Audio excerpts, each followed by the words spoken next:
a very unique plant, that is capparis spinosa, which is commonly known as caper bush or flinder rose. This is a common shrub which is found in Iraq, Syria, Arabic world, China, Asia, Africa, and Australia.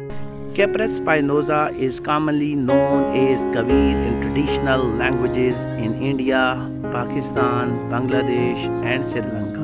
The aerial parts are edibles, especially the floral buds and immature flowers are used for a number of disorders. Commonly, they are used for making the pickles, for preparation of pickles and traditional foods.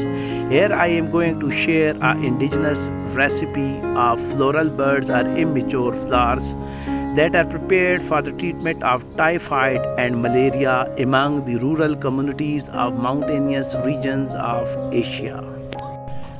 The floral buds or immature flowers are collected during the month of June, July, and August. Then these are washed with waters.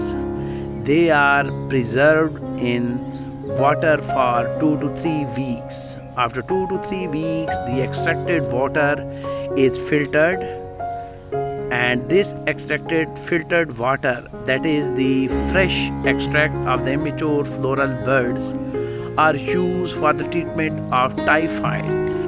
The extract of the floral buds or the immature flowers is also used for malaria, and it is one of the important traditional recipe that is practiced from centuries to centuries in the mountainous regions of northern Pakistan and the rural communities among the hilly areas of India for the treatment of typhoid, because during the months of the monsoon the typhoid is common. So this indigenous recipe that is prepared the fresh flowers extract of capper bush is commonly recommended for a cure of the typhoid.